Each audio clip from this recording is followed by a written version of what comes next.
il a raison. On est au bord d'une troisième guerre mondiale. On vit les derniers moments, les derniers instants. Alors je mérite que tu sois en garde. Vous savez, le mot, ce qui veut dire en garde, être de garde, être vigilant, attendre, c'est ça. Être de garde, c'est attendre. Parce que Christ revient, il revient. Est-ce que tu le comprends, ça? Il faut que tu le comprennes. Parce que des réunions, tu viens des réunions. Alors tu fais toutes les réunions. Tu es tellement fidèle, plus que le pasteur. Plus que le pasteur. Mais ta vie ne change pas de position. Ah oui? Moi, je regarde la réunion. C'est trop gitan, ça. Maragali. Tu te regardes trop la réunion que l'église partira et tu resteras. Alors, que vas-tu faire? Ne dis pas, je me regarde à la réunion. Ne regarde pas à la réunion. Convertis-toi. Oh, reprends-toi ce soir. Amen. On va vous parler de lui ce soir. On va parler que de lui ce soir. On vous a chanté Jésus, on vous a témoigné Jésus et on vous prêchait Jésus. Alléluia, Christ mort. Mais Christ ressuscité. Il est mort, mais il est ressuscité. Il vit. Et Jésus vit. Il connaît ton cœur. Il connaît les soucis, les larmes qui sont versées dans tes yeux. Il sait. Il connaît parfaitement ta vie. Il est même prêt à t'appeler par ton nom. Ah oui, je connais le Dieu que je prêche. Tout est possible à celui qui croit. Quand on croit, alléluia. Si tu crois ce soir, l'histoire de l'Église, c'était l'histoire de foi. On peut se quitter de prêcher, donc c'est vrai, transpirer comme ça, souvent, la chemise de trempe, là, et comme il prêche. Mais si tu ne crois pas, tu sortiras de ce lieu par cette porte et par cette siffrant. Ta vie ne changera jamais. Il faut croire. Il faut croire. Tout ce qu'on fait, c'est vrai. C'est réel. C'est pas un semblant. Ne vous appuyez pas sur l'homme. Ne regardez pas l'homme. Venez avec moi, je disais un jour dans une prédication. Venez avec moi, une heure. Vous allez voir nos défauts. Allez voir, allez avec le frère, une heure ou deux. Et bien vous allez voir les défauts. On a plein de défauts. On a plein de manquements. On est que les hommes. Amen. Mais venez avec Jésus. Amen. Passez du temps avec lui. Il est fidèle. Ça fait 20 ans que je suis baptisé. Le frère Noël, peut-être ça fait 30 ans. Mon frère, ça fait encore plus. Les frères, ça fait des années qu'ils sont baptisés. Ah ben, ils auraient pu témoigner ce soir en disant la fidélité de Dieu. Je n'ai pas été fidèle. On n'est pas fidèle, mais lui, il est fidèle. Amen. Voulez-vous que vous prêchiez juste ce soir? Dans le livre de la Genèse, au chapitre 22, et au premier verset, un message que j'ai maintes fois prêché, plein de fois j'ai prêché ce message. Et ce soir, j'aimerais vous le prêcher de tout mon cœur, comme ce serait la dernière réunion. Oh, Dieu a déposé un message dans mon cœur, un seul mot. Un seul mot suffit pour ta vie. Amen. Un seul mot suffit pour ton foyer. Amen. Et peut-être rentrer dans ce local avec plein de misère, plein de problèmes, plein de difficultés. Peut-être c'est ton foyer qui t'atteint. Peut-être ton foyer t'atteint. Et tu es rentré là, tu es rentré. Alors personne ne peut le voir, bien sûr, mais qui peut le voir? Que ton foyer va mal, qui peut le voir? Mais pas moi, même pas le pasteur qui est là. Personne ne peut le voir, mais pas la personne qui t'a connu de toi. Peut le voir, la misère que tu as, cette tristesse, cette angoisse. Oh, des exomies, des annonces. On en connaît. Même la pharmacie te connaît par ton nom. Comment allez-vous, madame Intel? Comment allez-vous, monsieur? Oui. Alors, t'es même prêt, quand tu as passé caché, à faire porte par porte à ton voisin, t'as pas un cachet, t'as pas d'exomie. Eh bien, ça, c'est l'oppression, c'est l'angoisse. Mais qu'est-ce qui va créer l'angoisse? Qu'est-ce qui va produire la dépression? Qu'est-ce qui va démaner de tout ce qui est mauvais? C'est le péché. Dévoilons le péché. Amen. Il y a quelque temps, j'étais faire des réunions. Je ne vous dirai pas où. Je ne vous dirai pas où. J'étais faire des réunions où je prêchais justement sur le péché. Le péché fait du mal. Le péché casse. Le péché détruit. Mais c'est vrai. Le péché fait du mal aujourd'hui. Est-ce qu'il détruit notre ville de Montpellier? Est-ce qu'il y a détruit notre monde? C'est le péché. Notre beau quartier de Figueroa, il y a 10 ans,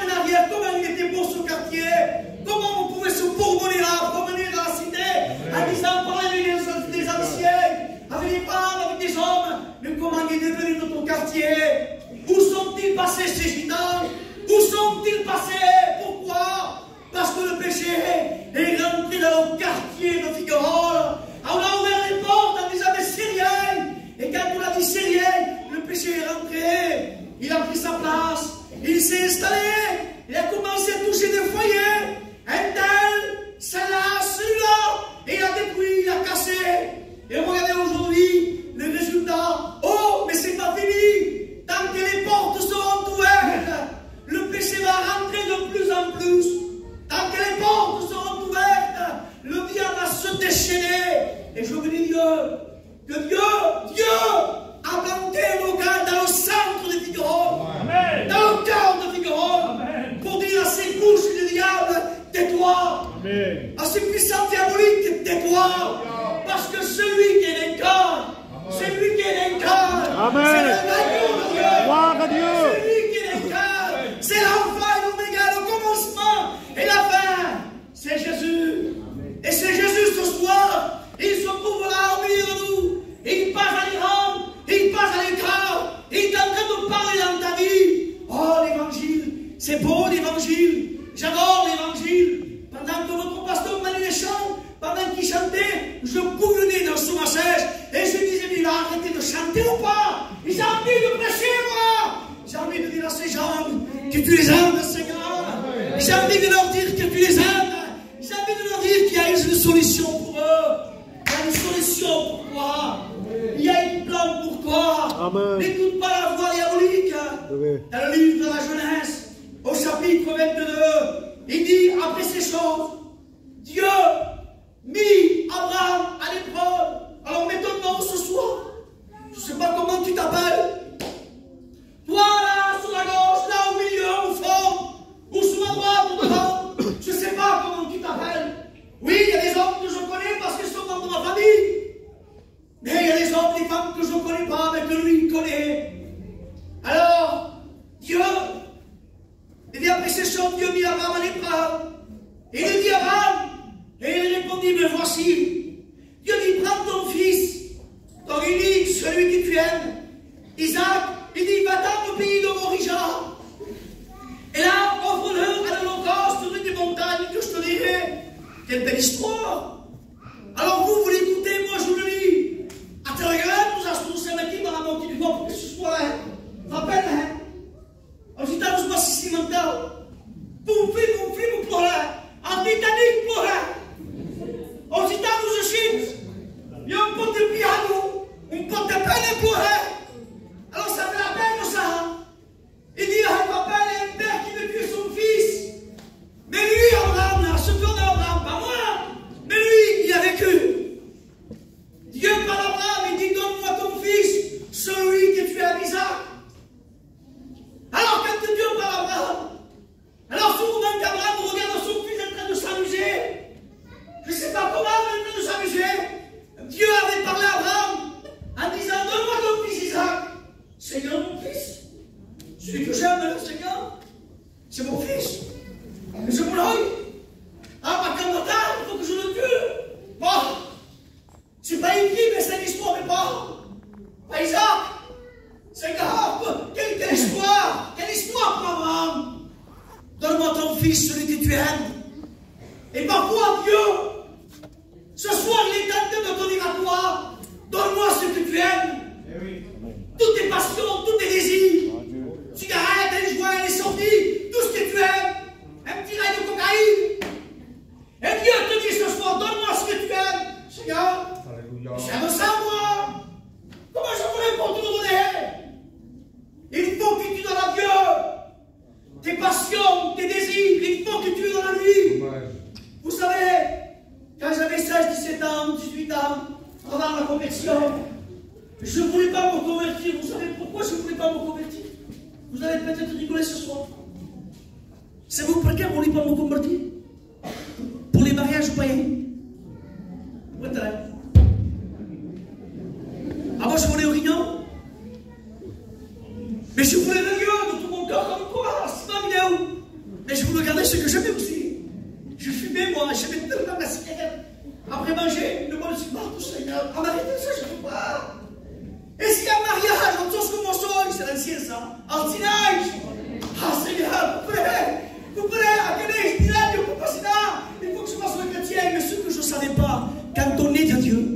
Amen. Eh bien, c'est ça que je ne savais pas, moi. Quand on est converti, on ne veut plus ces choses-là. Amen. Gloire à Dieu. Et pourquoi tu ne m'as pas dit, mais non, ça, toi? Pourquoi vous ne m'avez pas dit, non, il est plus gentil, là? Pourquoi tu ne me l'as pas dit? Mais moi, je ne savais pas tout ça. Moi, je croyais qu'on allait être converti. Je croyais toujours tenté par ces choses-là, mais non. Quand on est de Dieu, on ne veut plus pratiquer. C'est vrai, amen. On ne veut plus pratiquer. On est tenté, mais on ne veut pas toucher. On a horreur de ça. On n'en veut pas. Alors c'est pour cette raison que quand tu vois les chrétiens qui bossent, non, ils vont pas là-bas. Ils vont pas là-bas. Si, toi t'es fou. Nous on est intelligents, nous. Parce que nous on a pris la bonne part, nous. Amen. Nous on part au ciel.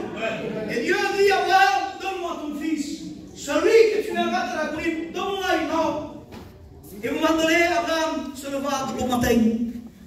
C'est-à-dire, les frères et sœurs, qu'Abraham a dû passer une mauvaise nuit. C'est pas écrit. Et il dit là, demain matin, donne-moi ton fils. Mais pensez-vous qu'Abraham avait dormi? Non. Il a dû passer la nuit entière. Il a dû faire les 100 pas sous la tente. Il a fait les 100 pas. Demain matin, c'est moi qui ai tué mon fils. Il rentre dans la chambre de son fils, il voit Isaac tomber. Oh, c'est bien. Fais les 100 pas.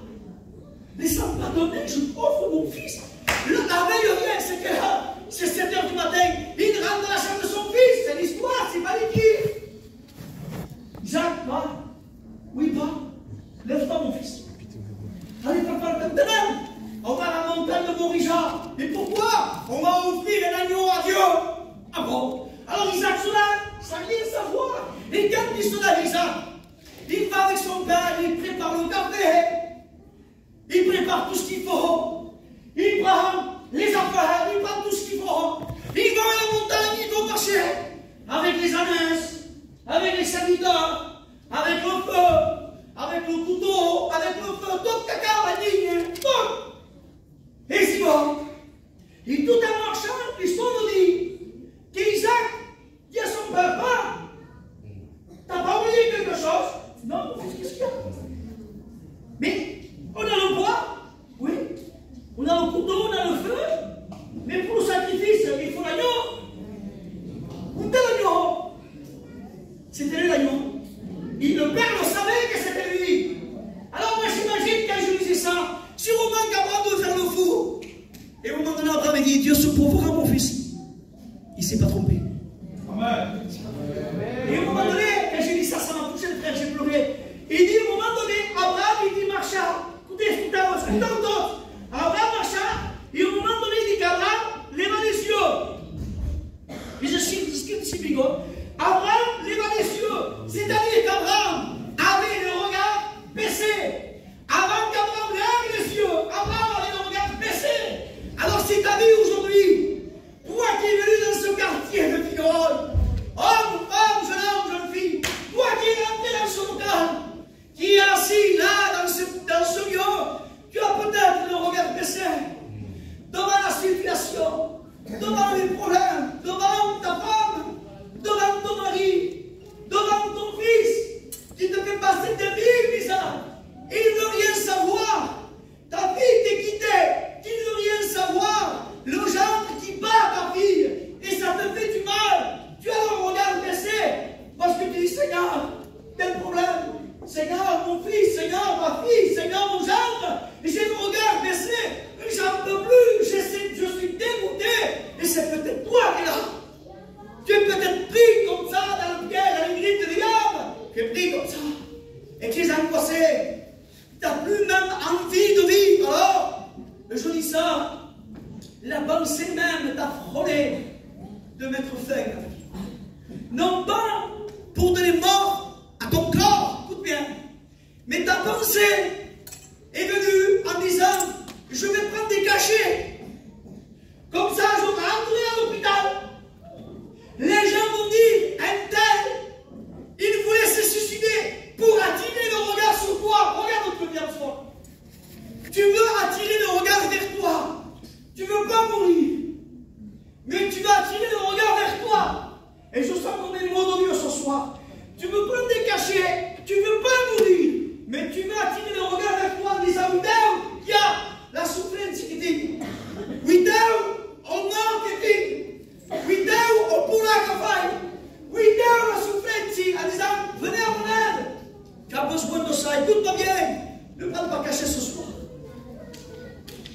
N'attire pas le regard des hommes. N'essaye pas de dire, oh, je suis là. Il y a une solution pour toi. Alléluia. Et cette solution, vous savez où je m'en venir. Il a un nom. Ce nom, c'est Jésus. J'étais en train de travailler ce week-end, le dimanche, je travaillais. Et je regarde mon copain de travail. Et il dit, t'es riche toi? Oh non, je ne suis pas riche. Et moi je dis, et moi je suis riche. Ah bon? Ah oui, je suis milliardaire. Ah bon? Ah oui, je te promets. Mais je suis l'autre. Si tu vois la richesse que j'ai, si tu vois ce que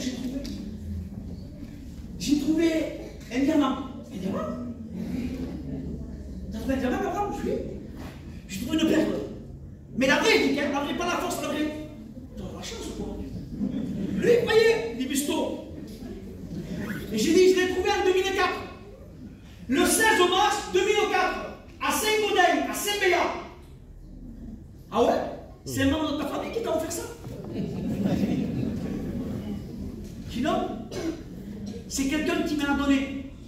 Tu es chanceux, ton nom? C'est pas ton nom. Ah oui, c'est quelqu'un qui me l'a donné. Et si tu veux, je peux te l'offrir à toi, ce diamant. Qu'est-ce que tu racontes, toi? Je dis, ce diamant, il a un nom. Lui, il pense que sa fille, ça va jouer. C'est quoi ce nom? Il dit, c'est Jésus. Amen. Il fait ça. Ah! Il ne voulait pas. Il y a des gens comme ça. Il y a des gens, Seigneur, bénis-moi, regarde-moi. Ça se passe juste à nous. Voilà, ça va être il y a la guerre, et puis la Russie, ça va se maille. C'est trop gitan. Ça marche pas avec lui. Le gitanisme, ça marche pas. Tu l'as fait, tu vois, mais je t'en prie de base. Je l'aurais fait, mais ça marche pas avec lui. Dieu veut ça. Dieu veut un cœur. Un cœur qui se repent avec lui. Dieu, il se repent devant lui. Mais comment il se oui, ben se postèle devant tout. Si tout te postèle, nous avons des caravans pour nous. Et il peine capote. Amen. Et à un moment donné, Abraham et Isaac, sur l'Holocauste, à Stockholm, il attache le petit. Le petit, il sait comprendre. Est-ce que vous voyez, vous les frères et les sœurs, que Isaac se débat? Vous voyez pas? Non, pas non! Non, pas parce que vous perdez le marché pour qui c'est que la vie? Mais c'est la vie! Mais lui, pas un seul mot. On voit le typique moment de Jésus. Pas un seul mot. Comme un agneau qu'on amène à la boucherie.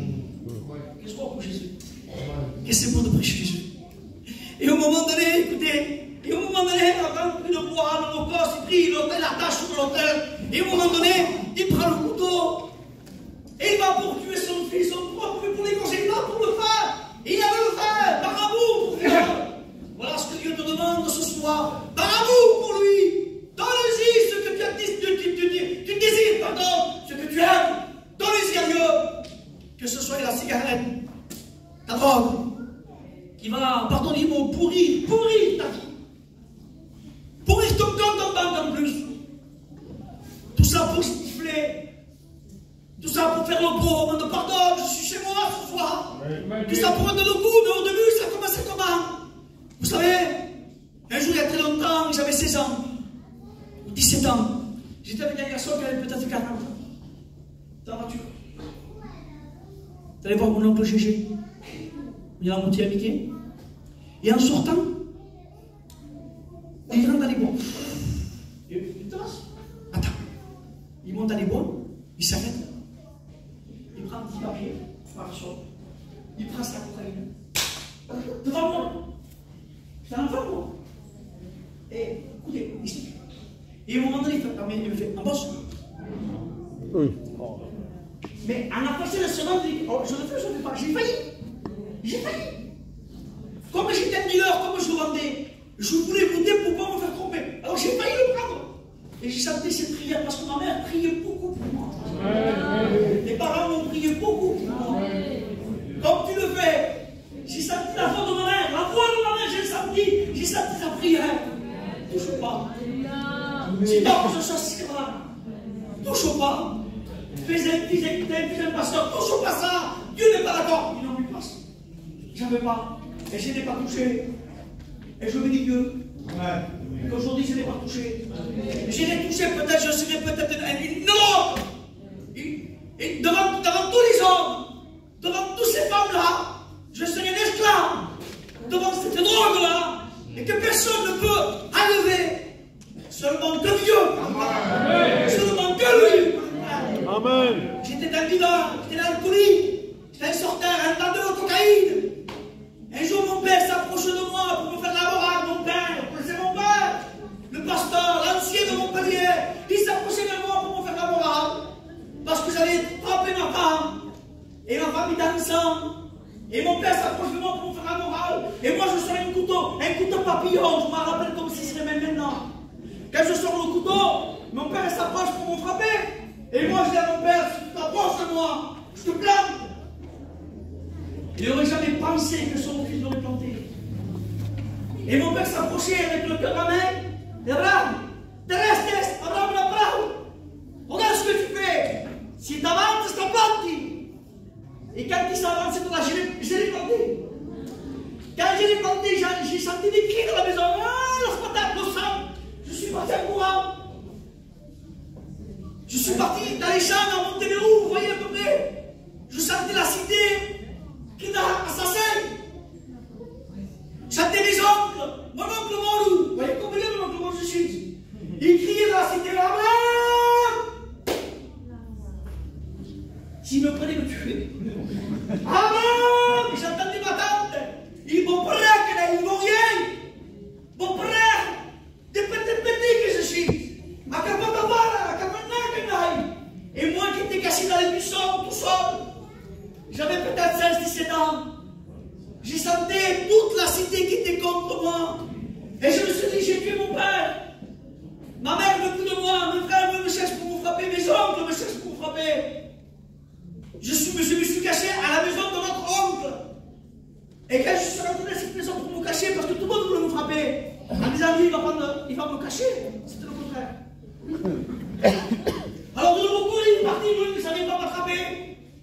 Et quand je me suis caché, en dessous les buissons, le diable est venu me voir. Abraham, il m'a fait. Tu vois que personne ne t'aime. Tu as tué ton père. Ta mère ne veut pas de toi. Mais c'est un mec, mets-toi en place. Dans toute la cité là, personne ne va t'estimer maintenant. J'ai chanté la cité, vraiment. Et le diable me disait, déteins ta vie, tue-toi, ça suffit, ça sert à rien. J'ai la raison. Par le couteau, je t'assis. Enfin, je vous promets que je le faisais. Au point où j'étais, j'en pouvais plus. Je vais le faire. Et là, de nouveau, je sens cette foi qui est amour. Je ne peux pas vous expliquer, les frères. Je sens une voix qui me disait, fais pas ça. Si tu mets fin à ta vie, c'est fini pour toi. Il y a une solution. La solution, c'est Jésus. Voilà que j'ai aimé cette voix. Je suis parti à Séméa en 2004, un séminaire. Vous vous rappelez les frères, les anciens? C'est ça. Vous allez voir mon père? Dites pas. Il y a un séminaire à Saint-Gaudin. Il me dit, oui, il y a un séminaire. Il n'y a que des chrétiens. Et moi, je dis, je peux venir. Et mon père me regarde, ah, il y a que des chrétiens là-bas, il n'y a pas de païens. Ça va, je dis. Mais qu'est-ce que tu feras là-bas, mon père? Vous ne voulez pas tenir pour des gars? Quand on a dit, non, non, vous viendrez. Abraham, si tu viens, tu restes à la salle assis, ne vas pas là-bas, parce que c'est du côté de l'Espagne. Tu restes là, tu ne sors pas. Je ne sais pas. Mais moi, je voulais aller à ce séminaire avec une soif. Avec une soif. C'était le rendez-vous de Dieu. Écoutez, comme ce soir, c'est le rendez-vous de Dieu pour toi. Écoutez. Et j'étais à ce séminaire. Alors, avant d'aller à ce séminaire, j'étais au coiffeur. Et au lieu de me couper le cheveu, moi, j'ai fait une teinture blonde. Jaune canari. Jaune canari. sais pas pourquoi j'ai fait ça. Avec des crioles, là, pourtant, un belge j'étais. Je ne le voyais pas. Pour l'instant, encore, on ne voyait pas qui est. Et j'ai été dans ce séminaire. J'arrive là-bas, qu'il y a des chrétiens. Une salle, ça va passer dessus. Un hangar. Et un pasteur qui s'appelait Ephraim Ferris, qui prêchait. Normalement, c'était pour les chrétiens, exhortation. Et là, il commençait à évangéliser. J'étais collé sur ma sèche. J'étais au milieu, là, comme les frères, j'étais au milieu, là, 6 mois. J'étais collé. Je dis, mais qui a dit ça? Je dis, ça, c'est mon père qui a été répété à Ephraim. Toute ma vie, mais qui est difficile que je t'en Alors, vous savez ce que j'ai fait? J'ai serré mes oreilles comme ça pour ne pas écouter, j'en voulais pas de Dieu. Donc, moi, c'est difficile, vous parlez, de répéter au pasteur toute ma vie. Mon père a dit, c'est Dieu qui parle dans mon cœur. Le soir, on se réunit dans les chambres pour prier. Il y avait tous les chrétiens qui étaient réunis, moi j'étais là. Et chaque chrétien priait. Et moi, je regardais, j'avais le yeux ouvert. Je ne priais pas, j'avais honte, orgueilleux, moi. Abraham priait, le chant. Alors, je regardais les chrétiens prier, l'autre prier. Une joie qu'ils avaient. Seigneur. Je connais l'église de Montebello. Elle n'a aucun des riches. Ils n'ont pas 5 euros en compte. Ça vaut. C'est les frères qui font la ferraille. Vous savez, les hommes là, vous voyez ces hommes-là, Montebello? Pour les chrétiens. Et moi, je regardais ces hommes-là. Où Emilio, Orecao, Andayo, Chino, tous ces hommes et frères-là. Je regardais un par un. J'ai tissé qu'ils portaient de joie. Une jalousie que j'avais, une jalousie. Je m'avais pour comme un souper. Moi j'ai tout. J'ai rien. Et il priait à tout moment là. Il priait, il pleurait comme ça. Je ne sais pas comment. Et je suis tombé à terre comme une masse par terre, à genoux. Les mains en l'air. Et je criais, je disais, pardon, pardon, pardon. Tout le monde me regardait, pardon, pardon.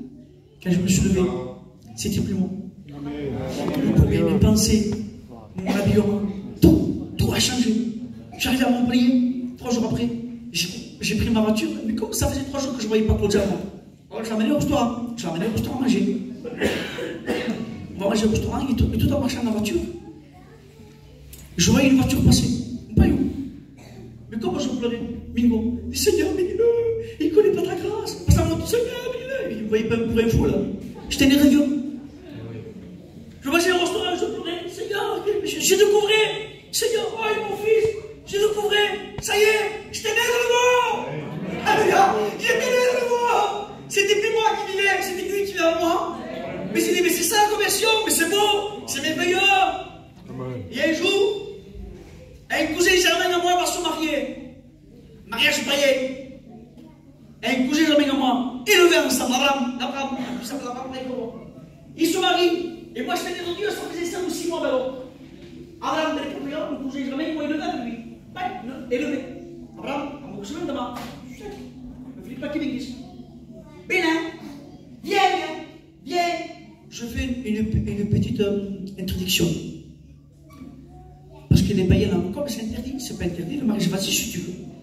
Voilà, moi j'y vais si je peux. Des fois je ne vais pas, ça dépend des jours. Écoutez, et il m'appelle. Viens, Abraham, viens, d'accord, j'y vais. Après le travail, j'y vais. J'étais habillé de Nicolas en plus, habillé de travail. J'y vais, je me rappelle, il y a plus de 20 ans. Je rentre à la salle. La musique à fond. La fumée. Tous ces hommes et ces femmes qui dansaient. Je sentais que c'était pas ma place là. Je rentre. Et je vois le païen. Qu'est-ce que tu fais là-bas? Bon, déjà. Ah ben où t'as là? Qu'est-ce que tu fais? Ça y est, ça m'a mis à plat, ça. Je rentre, écoutez, je vais voir Abraham. Je prends une photo avec lui. Je vois une course avec lui, je ressors. Quand j'arrive le contact dans la voiture, un cantique. Et moi je mets un sanglant. Pardon, Seigneur. Mais j'ai rien fait. Mais seulement de rentrer dans un lieu avec la musique mondaine, avec la cigarette à fond, avec ces hommes, je vous savais à la place. J'étais né de Dieu. J'en voulais plus de choses. Je voulais que Dieu. Je veux que Dieu. Et Dieu veut que toi. Il veut te sauver. La Bible dit, le désir de Dieu, c'est que tous les hommes soient sauvés par la connaissance de la vérité. Voulez-vous écouter un témoignage? Je termine. C'est pas moi, à part mon Bruno qui y amène. Je ne sais pas moi. Vous voulez un témoignage? Je termine après. 9h30. Je Je pense que je l'ai raconté ici. Il y a une histoire qui est belle, qui est merveilleuse. Et quand j'ai l'occasion de le prêcher, je le prêche avec mon cœur. Un jour, il y a un docteur, écoutez bien cette histoire. Un docteur qui est connu, mon cani. Il est connu, ce docteur. Il prend l'avion pour voler. Mounine, ça va merveilleux. Il allait dans un séminaire, un congrès, où il y avait comme une espèce de local comme ça, où tous les docteurs du monde se réunissaient. Et il y a un médecin qui a fait l'avion, puis non. Et quand il est dans l'avion, l'histoire dit qu'il y a les orages, il y a la pluie. Dans l'avion, il a du mal à voler. Il s'éclate là. Et l'histoire dit que l'avion va atterrir en urgence parce qu'il ne peut plus voler à cause du vent, de la pluie. Et quand il va atterrir, alors le docteur il dit, il va falloir que je loue une voiture, parce que j'arriverai en retard à ce séminaire. Le docteur il prend une voiture, il loue la voiture, il part. Mais la pluie est toujours là, c'est pas là. Il y a toujours des orages. Alors tu dois se fondre et on met je ne peux plus conduire. Et l'histoire me dit qu'il voit une maison au fond dans la campagne, allumée. Le docteur il y va. Il toque la maison. Et là une jeune femme ouvre la porte. Il dit oui monsieur. C'était une chrétienne. Oui monsieur. Et le docteur dit madame, avez-vous la gentillesse de me faire rentrer chez vous parce qu'il pleut. Pendant que la pluie s'arrête, après promis je vous partirai chez moi. Cette femme il dit rentrez mon brave monsieur, rentrez, c'est une chrétienne. Et quand il rentre, la femme chrétienne prépare la table, il prépare à manger, tout ce qu'il faut, à poisson, tout ce qu'il faut. Et le docteur, il va pour manger, et la femme il dit attendez monsieur, attendez avant de manger, nous allons prier le Seigneur, on va prier, on va rendre grâce. Et le docteur il dit mais vous priez avant de manger vous? Ah oui, je suis une chrétienne. Il prie. Seigneur, je te rends grâce pour ces aliments. Je prie de le sanctifier Seigneur. Et le docteur la regarde un petit peu, qu'est-ce qu'il fait? Et quand tu regardes là, il voit un enfant de 2-3 ans. Et comme c'est un docteur, il sait que ce bébé est malade. Quand il finit de prier, le docteur dit madame, c'est votre fils? Ah, il dit oui, c'est mon fils. Il a un problème. Il est condamné par la médecine, mon fils. Vous le voyez comme ça, mais il est malade. Il a un cancer généralisé. Et il est condamné par la médecine. Ah, mais il dit, mais en Amérique, il y a un docteur qui s'appelle John Ariston, qui est vachement connu. Et alors, pour prendre un rendez-vous avec lui, c'est impossible. J'ai essayé, je me suis déplacé, j'étais le voir. C'est impossible. Sur Internet, c'est impossible. J'ai essayé de téléphoner. Impossible de prendre un rendez-vous avec ce docteur. Il dit, mais dans la Bible, monsieur, c'est écrit, ce qui est impossible aux hommes, c'est possible à Dieu. Amen. Le docteur la regarde. Et cette chrétienne dit, j'ai prié Dieu pour que Dieu m'amène ce docteur dans ma maison, dans la campagne. Le docteur la regarde. Il dit, madame, votre docteur John Ariston, oui, c'est moi. C'est moi. La chrétienne la regarde. Il dit, monsieur, docteur John Ariston, Dieu a répondu à ma prière. Alors quel est l'homme ce soir? Soyez vrais devant Dieu. Hein? Quel est l'homme et la femme qui a fait une prière à Dieu? Qui lève sa main. Gloire à Dieu. Tu as fait une prière à Dieu? Cause de maladie, cause de ton fils, cause de ta femme, cause de ton mari. Tu as fait une prière à Dieu? Répondez. Oui. Amen. Est-ce que tu crois que Dieu est capable de répondre? Répondez le frère. Amen. Dieu est capable. Ce qui est impossible aux hommes, c'est possible à Dieu. Quelqu'un d'eux? Je crois en Dieu. Notre histoire, Maragali. Maragali. Tegalas Portes, Maragali. Expert in cette passion.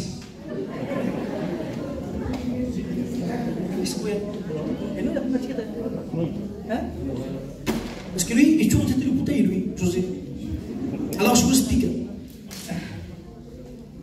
Écoutez cette histoire.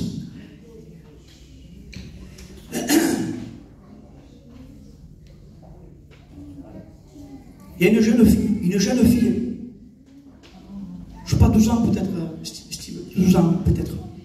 Écoutez, Samba Motsupara, et Samba Motsupara, pardon, je prêche en catalan parfois pour ceux qui ne comprennent pas, pardon, mais ça sort tout en tête, pardon.